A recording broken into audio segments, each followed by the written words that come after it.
Guna mempersiapkan laga pamungkas menghadapi PSMS Medan minggu depan, tim berjuluk Laskar Wongkito lakoni laga uji coba menghadapi tim Liga 3 David FC di Stadion Bumi Sriwijaya, Palembang. Dalam laga uji coba yang dimainkan dengan sistem 3x30 menit, tim Sriwijaya FC berhasil unggul 4-0 pada babak pertama. Kemudian di babak kedua, tim Sriwijaya FC imbang 1-1 atas tim David FC.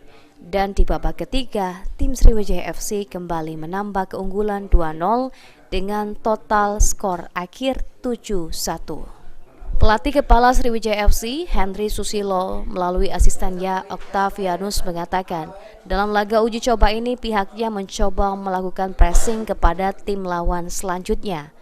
Pihaknya akan terus memperbaiki semua lini, terutama defense dari evaluasi pertandingan menghadapi David FC.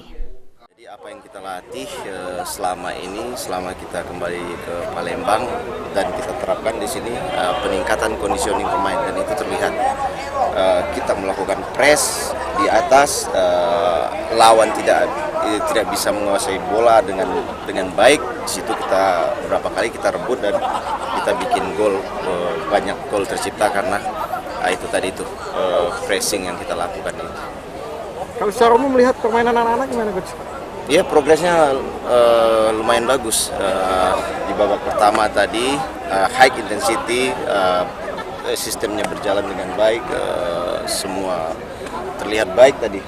Terus di babak kedua tempo agak turun. Nah, di babak ketiganya tadi saya ingatkan lagi, sesuai dengan cara yang diinginkan oleh Coach Henry, kita harus berani untuk melakukan press, dan itu dilakukan lagi dan terlihat baik lagi. Sementara Gema, pelatih kepala David FC mengatakan anak asuhnya sudah bermain dengan maksimal dan memberikan yang terbaik di laga uji coba menghadapi tim Sriwijaya FC.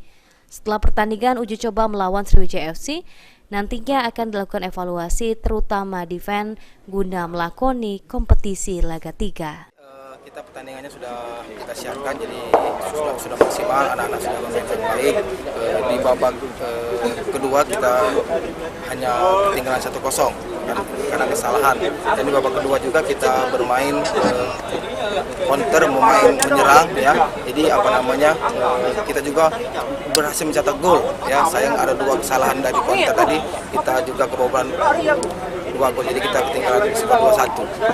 Kita juga kan akan menghadapi Liga 3, kompetisi Liga 3 ya bulan depannya. Mungkin apa pelajaran yang dapat kita ambil dari match kali ini?